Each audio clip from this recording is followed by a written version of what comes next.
বাড়ির লোক কোথায়? বাড়ির লোক তাড়াতাড়ি বের হয়ে আসেন। লোক কোথায় আপনাদের? যদি কারে বুঝতেছেন, আমি তো বাড়ির মালিক। কি সমস্যা? আপনাদের বাড়িতে অনেকদিন ধরে মিটার প্রায় 3 মাসের বিল দেন না, বিলের সমস্যা কি আপনাদের? বিল না দিলে এখন আমি কেটে যাব, না হয় আর যত টাকা আসছে প্রায় এখানে 1770 টাকা আসছে, যদি না দেন আমি এখন কেটে যাব। স্যার, আমার আর কটা দিনের টাইম দেন।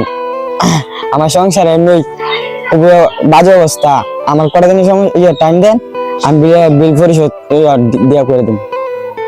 না না, কোনো সময় দেওয়া যেত না। আপনাদের সময় তো 3 মাস দেওয়া হয়েছে। 3 মাসের মধ্যে আপনি টাকা পেড করতে পারেন না, তো কি সমস্যা? আমি কোনো সমস্যা দেখবো না। হয়তো আপনি এখন টাকা দিবেন, নাহলে আমরা লাইন কেটে যাবো। আর আপনি কি করবেন এটা আপনি চিন্তা ভাবনা করেন। এই 10 মিনিটের মধ্যে আপনার পেড করতে হবে। আচ্ছা, আপনি তো দেখছেন আমি কাজ থেকে আসছি। আচ্ছা, আমার পাশের বাড়ি গিয়ে দেখি একটু টাকাটা ম্যানেজ করে যায় কিনা। হাসান ভাই, হাসান ভাই। হ্যাঁ বলো। বাইরে আছেন নে? হ্যাঁ বাইতেছি। একটু বাড়ির না, হ্যাঁ, আপনার সাথে পার্সোনাল কথা কইতে আসলাম। হ্যাঁ, আমার তো কারেন্টের লোক বসে আছে। কারেন্টের বিলটা আপনার কাছে কিছু টাকা আছে নি ম্যানেজ করার? না ভাই, আমি চলতে পারি না, আমার দ্বারা টাকা পয়সা নাই, আমি এমনি অভাবে আছি। ভাই, আমার তো কারেন্টের বিলটা টাকা টাইলে ভাই 5000 টাকা ধরে মনে দেওয়া লাগবে ভাই, যদি পারেন একটু ম্যানেজ করে দেন। না ভাই, আমি কালি কদিন আগে একজন থেকে টাকা এনে চলছি, আমার দ্বারা টাকা পয়সা নাই। ও না না। আচ্ছা তো ভাই, 5000 টাকা তো লাগবে। আচ্ছা তো সমস্যা নাই, যাই তো। হ্যাঁ, ভালো থেকে। ঠিক আছে ঠিক আছে।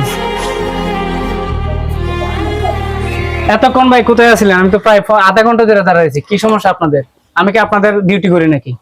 ভাই বলেন না, পাশের বাড়ির ভাইয়ের কাছে গেছিলাম ভাই, টাকাটা তো ম্যানেজ করতে পারি না। দেখেন না, 2-3টা দিন নি ভাই। না, আমার কাছে কোনো কিছু করেন, আপনাদেরকে টাইম দিয়েছি। ভাই ভাই ভাই তো না ভাই, ভাই 2টা দিন আইলে আমার দেখি মোবাইল হলো রে, আমি 1500 টাকা লাগি, আমার মিটার টাকা চালাইলো 5000 টাকা ধরে মনে লাগছে।